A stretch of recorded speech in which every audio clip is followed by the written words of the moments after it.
Ouais, bah, moi, mon jardin, c'est je mets en œuvre les préconisations que je donne et que je fais, lors de mes formations. Donc, évidemment, il y a un petit peu de gazon, mais pas beaucoup. Il y a juste des allées pour déambuler, se promener, accéder à différents points, notamment le petit potager. Et puis autrement, bah, c'est voilà, c'est ce type de prairie fleurie qui est en place depuis, alors je fais ça depuis 10 ans maintenant, hein, ça fait 10 ans que j'habite ici. Donc c'est une fleur locale tout à fait spontanée, autochtone, j'ai rien introduit. Donc c'est la marguerite, c'est la centaurée, c'est de la renoncule, voilà, des choses très simples. Parfois avec de belles surprises. On verra tout à l'heure qu'il y a des orchidées qui sont arrivées, que j'ai découvert l'an dernier pour la première fois. Alors c'est l'orchis, l'Ophrys abeille en l'occurrence. Il y a aussi l'orchis morio, là, qui est assez commune, assez fréquente sur la commune, qui là n'est plus fleurie, hein, elle fleurit au mois d'avril. Voilà, et puis je pratique. Alors je déplace les zones de passage, ce ne sont jamais les mêmes ou rarement les mêmes d'une année sur l'autre. Par exemple, l'an dernier c'était ici, et ce qu'on constate, c'est que bah, c'est là où il y a plus de fleurs, donc de marguerite notamment. Et c'est lié au fait que lorsqu'on met un terrain à nu, on exporte, on appauvrit, et puis on apporte de la lumière, et donc on favorise tout simplement la germination et l'installation des graines, la germination. Voilà, donc, et à contrario, des zones que j'ai laissées en refuge, comme là-bas, au bout de 2 ans, il n'y a plus de fleurs. Il n'y a plus de fleurs. Voilà, donc là, en fait, on a un enrichissement du sol et probablement un appauvrissement de la diversité. Enfin, c'est sûr, hein, là, on le constate, hein, un appauvrissement de la diversité floristique. Donc ça, la prochaine fois, je vais de nouveau l'entretenir.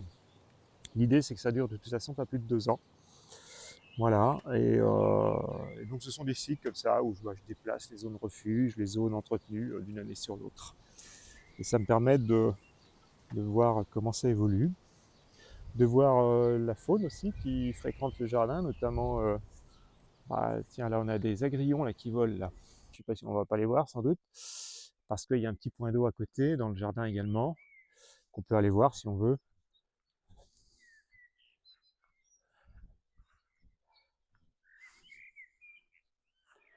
Bon, un petit point d'eau très simple, hein, il fait même pas 1 mètre carré, mais ça suffit à avoir de la vie, donc beaucoup d'insectes aquatiques.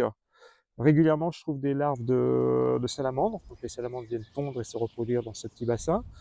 Il y a eu cette année des pontes de grenouilles, je ne sais pas si c'est la grenouille rousse ou la grenouille agile, en tout cas il y a des têtards, on va sans doute pas voir là, mais il y a des têtards. Il y a, alors le crapaud, je n'ai jamais eu, mais il y a du triton également. Le triton palmé, qui là s'est reproduit, et on peut voir d'ailleurs, on peut voir une chose intéressante, normalement, c'est des feuilles qui sont repliées. Est-ce que je vais en trouver? C'est un peu fané celle-là. Ça, c'en est une, mais elle est sèche. Le triton replie toutes les feuilles et il y a un œuf ici. Alors peut-être qu'il est sorti maintenant. Il faudrait que je trouve quelque chose de plus frais peut-être. Est-ce que je vais trouver ça? Là, c'était le cas. La feuille commence à... Voilà, là on le voit très bien. La feuille est repliée en deux et ici il y a un œuf. Alors peut-être que la larve est déjà partie, je ne sais pas, je ne vais pas ouvrir. Mais voilà, c'est comme ça qu'on peut détecter aussi la présence des tritons, même si on ne les voit pas. On peut voir les pontes. Et alors c'est marrant de les voir faire aussi, hein.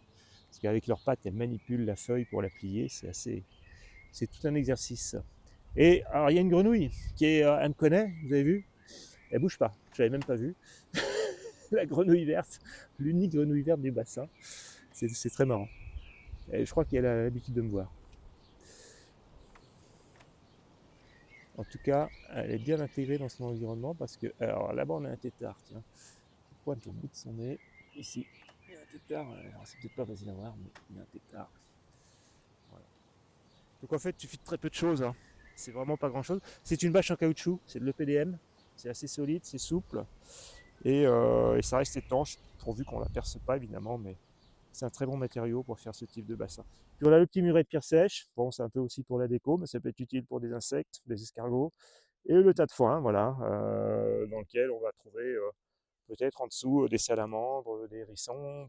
D'ailleurs j'ai l'abri à hérissons ici, fait avec une palette, voilà, une palette, et puis de la végétation par-dessus, des déchets du jardin. De toute façon, tout reste dans le jardin, rien ne part en déchetterie, tout est recyclé sur place, soit pour les aménagements, soit pour du compost.